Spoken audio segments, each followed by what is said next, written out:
Hello everyone, I am Dr. Suman Garg and I am working at Garg Maternity and Surgical Hospital. Today is episode 18 of our educational video और आज हम बात करेंगे कि miscarriage का management कैसे करना है। जैसे पिछली वीडियो में हमने बात करी थी कि मिसकैरेज हमने डायग्नोसिस बनाई, अगर कोई पेशेंट ब्लीडिंग और पेन करके आता है और अल्ट्रासाउंड में देख के कंफर्म हो जाता है कि ये बेबी ग्रो नहीं कर रहा है या इसकी हार्ट बीट नहीं है, तो मिसकैरेज की डायग्नोसिस बनती है। तो अब हम इसमें आगे मैनेजमेंट कैसे करेंगे। मिसकैरेज की मैनेजमेंट 3 टाइप से होती है।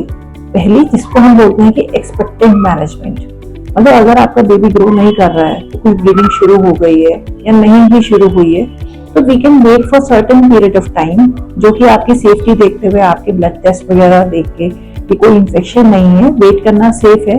Then sometimes we can stop the medicine, जो हमने आपको कोई प्रेगनेंसी सपोर्ट हार्मोन या कोई और मेडिसिन दी हुई है, we can stop all those medicines and wait for 7 to 14 days, जिसमें कि नेचुरली क्लियर हो सकता है।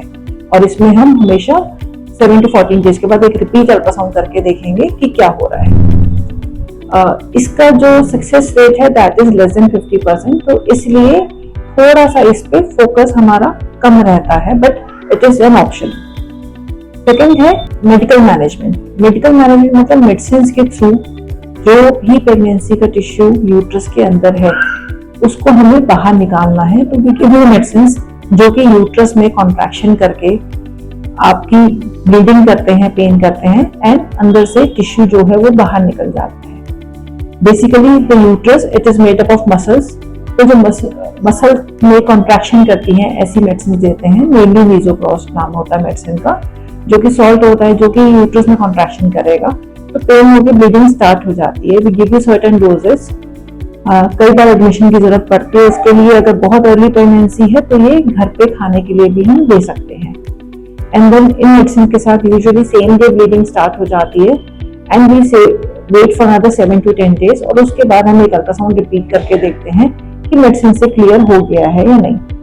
और अगर मेडिसिन से नहीं क्लियर होता तो हमें सर्जिकल मैनेजमेंट की तरफ जाना पड़ता है, जिसको कि हम सर्जिकल इवैक्यूएशन ऑफ यूट्रस या डीएनसी की डायलिटेशन एंड क्यूरेटर जैसे बोलते थे, ये डायलिटेशन एंड इवैक्यूएशन किसी भी टर्म से बोलते हैं। इसका जो पर्पस है वो है यूट्रस के अंदर से टिश्यू क्लीन करना। तो डीएनसी का प्रोसीजर क्या है, ये नॉर्मली हम पेशेंट को जैसे हल्का नींद का इंजेक्शन या पेन किलर का इंजेक्शन देके कर सकते हैं, या फिर हम प्रॉपर एनेस्थीसिया में कर सकते हैं, डिपेंडिंग अगेन कि टाइम कितना हुआ है, पहले कोई नॉर्मल डिलीवरी है, पहले सिजेरियन है, और पेशेंट का एंजाइटी लेवल क्या है, उसकी टॉलरेंस कैसी है। तो इन सबको ध्यान रखते हुए हम कभी तो ऐसे ही कि पेन किलर के इंजेक्शन में डीएनसी कर सकते हैं या हम एनेस्थीसिया में कर सकते हैं। तो इसका जो प्रोसीजर है that is it's a small procedure. Itself procedure time is 8 to 10 minutes, but otherwise preparation and everything takes 15 to 20 minutes. Anaesthesia में है तो उस प्रोसीजर के बाद भी हमें 3-4 घंटे वेट करके फिर हम डिस्चार्ज कर सकते हैं।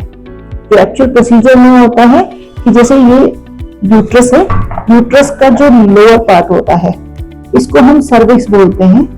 तो सर्विक्स को डायलेट करते हैं, स्मॉल कैनुलास जो डायलेटर्स होते हैं मेटल के, उसको वजाइना के थ्रू पास करते हैं और सर्विक्स में से पास करके इसको थोड़ा हम डायलेट करते हैं, ओपन करते हैं, और फिर प्लास्टिक कैनुलास होते हैं उसको सक्शन से अटैच करके उसको अंदर डाल के उससे हम क्लियर कर देते हैं यूट्रस को। तो it gives a gritty feel. वो जस्ट एक फीलिंग के बेसिस पे होता है कि हमें एक फील आ जाती है कि अंदर कोई सॉफ्ट टिश्यू अभी बाकी है या पूरा क्लियर हो गया है।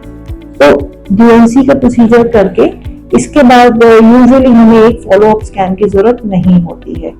सो एनी ऑफ द 3, चाहे हम एक्सपेक्टिंग मैनेजमेंट कर रहे हैं, मेडिकल मैनेजमेंट या सर्जिकल मैनेजमेंट, जो पर्पस है हमारा कि जो डेड टिश्यू है अंदर उससे हमें यूट्रस क्लियर करना है, क्योंकि अदरवाइज लॉन्ग टर्म ब्लीडिंग या कोई इन्फेक्शन होना या कोई पीस रह गया तो वो आगे चल के अंदर कई बार यूट्रस आपस में फ्रंट और बैक की जो मसल्स हैं वो चिपक जाती हैं, एशरमैन सिंड्रोम बोलते हैं, तो वो आगे प्रेगनेंसी होने में तंग कर सकता है।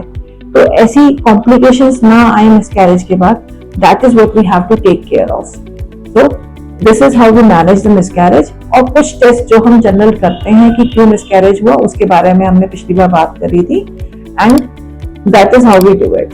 Thank you.